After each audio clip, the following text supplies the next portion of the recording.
Subscribe করুন আমাদের চ্যানেলটিকে এবং নতুন ভিডিওর আপডেট পেতে হলে ক্লিক করুন বেল আইকনে।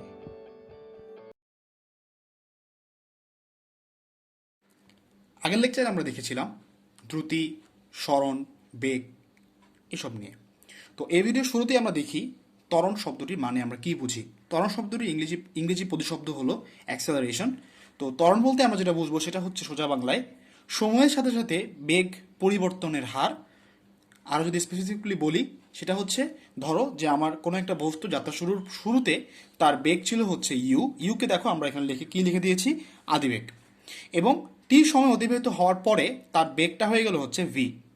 অর্থাৎ এক্ষেত্রে আমরা যেটা বলতে পারি সেটা হচ্ছে ধরো যে এই যে বেগ পরিবর্তনটা, অর্থাৎ শুরুতে ইউ বেগ থেকে আস্তে আস্তে বেগটা ক্রমান্বয়ে বৃদ্ধি পেয়ে ভিতে পৌঁছানোর সময়টা হচ্ছে টি, সেই সময় অর্থাৎ এই যে বেগ পরিবর্তনের ব্যাপারটা এটাকে আমরা বলছি সুষম। অর্থাৎ সময়ের সঙ্গে সঙ্গে যদি বেগ পরিবর্তনের এই বৃদ্ধিটা যদি সুষম হয়, কাজেই তখন আমরা যেই ত্বরণটা পাই, অর্থাৎ যদি আমরা ভি মাইনাস ইউ করি তাকে হচ্ছে আমি টি দিয়ে বা সময় দিয়ে ভাগ দিই। অর্থাৎ খেয়াল করে দেখো এই ভগ্নাংশের উপরে হচ্ছে লবে হচ্ছে আমাদের জাস্ট কিছুই না, জাস্ট হচ্ছে বেগের পরিবর্তনটুকু নিব, এবং নিচে অর্থাৎ ভগ্নাংশের হরে আমরা নিব হচ্ছে সময়ের পরিবর্তন, অর্থাৎ ওইটুকু, অর্থাৎ ইউ থেকে ভিতে যেতে যে সময়টুকু লাগে তাকে আমরা নিব হচ্ছে ভগ্নাংশের হরে বা নিচে।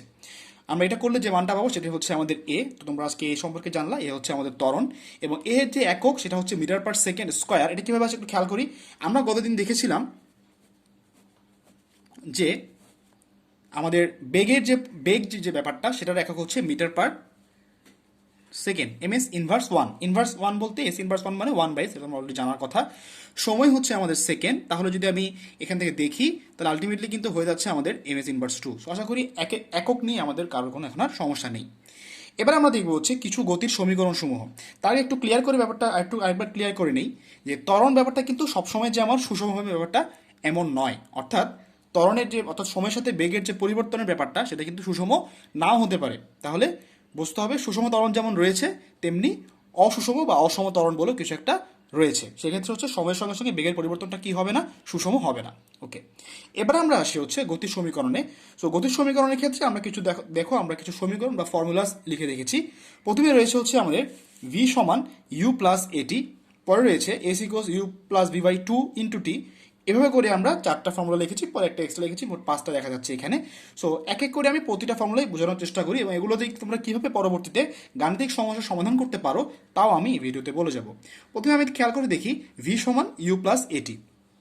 এক্ষেত্রে আমরা অলরেডি জেনে গেছি যে ভি হচ্ছে আমার শেষ বেগ, অর্থাৎ আমার টি সময় ব্যবধানে যদি শুরুতে যদি থাকে হচ্ছে আমার বেগ ইউ এবং যদি শেষে হয় ভি, তাহলে সেখান থেকে আমরা ফর্মুলা পেয়ে যাই ভি সমান ইউ প্লাস এটি। এটা আসলে আসছে হচ্ছে এই ফর্মুলা থেকেই। তুমি দেখো এখান থেকে পক্ষান্তর করে ক্রস মাল্টিপ্লিকেশন করে পক্ষান্তর করলেই কিন্তু এটি চলে আসে। এরপরে আমাদের ফর্মুলা রয়েছে s equals to u plus v by 2 into t. এরপর রয়েছে ভি স্কোয়ার সমান u square plus 2as, s equals to u t plus half a t square.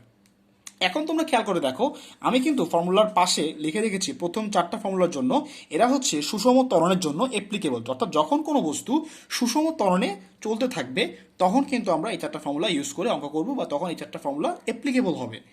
আর আমরা যদি খেয়াল করে দেখি লাস্টের যে ফর্মুলাটা সেখানে কিন্তু আমরা স্পষ্ট দেখতে পাচ্ছি সেখানে রয়েছে হচ্ছে এস ইকুয়ালস টু ভিটি, অর্থাৎ পাশে লিখে রেখেছি সমবেগের জন্য।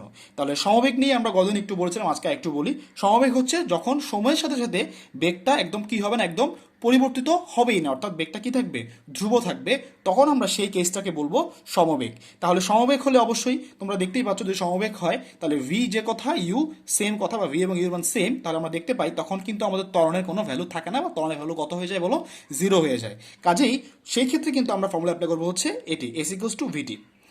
Very good. এবার যেটা বলতেছিলাম সেটা হচ্ছে যে এখানে একটা বিষয় খুবই ইম্পর্টেন্ট, সেটা হলো যে ত্বরণ যদি আমরা ত্বরণ নর্মালি আমরা যেটা আশা করি ত্বরণ আসলে একটা পজিটিভ রাশি। কেন? কারণ নর্মালি যেটা হয় যে আমরা ত্বরণ বলতে আমরা বুঝাই যখন হচ্ছে সময়ের সাথে সাথে বেগটা বৃদ্ধি পাচ্ছে।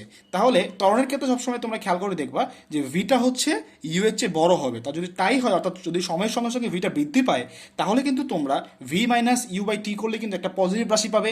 কাজেই আমরা আজকে জানতে পারলাম যে ত্বরণ বলতে আমরা আসলে বুঝবো সময়ের সঙ্গে সঙ্গে বেগ বৃদ্ধির বিষয়টা। কিন্তু ধরো এমনও তো হতে পারে যে সময়ের সঙ্গে সঙ্গে আমার বেগটা বৃদ্ধি না পেয়ে বেগটা হ্রাস পাচ্ছে, তখন কিন্তু কী হবে বলো, তখন কিন্তু হচ্ছে আমাদের ভি এর ভ্যালুটা হচ্ছে ইউ এর চেয়ে ছোটো হবে। কাজে তখন যেটা হবে আমার এ এর মানটা কিন্তু নেগেটিভ হবে।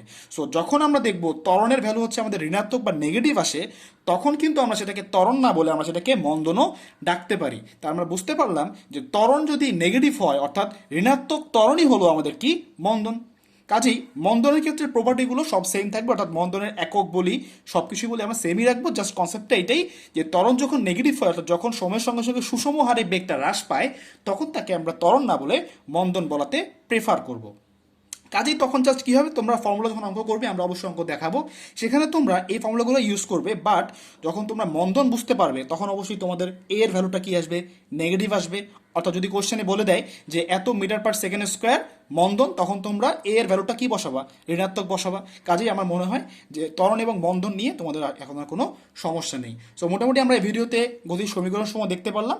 নেক্সট ভিডিওতে আমরা এই অধ্যায়ের বাকি টপিকগুলো কভার করার চেষ্টা করবো। Thanks for watching.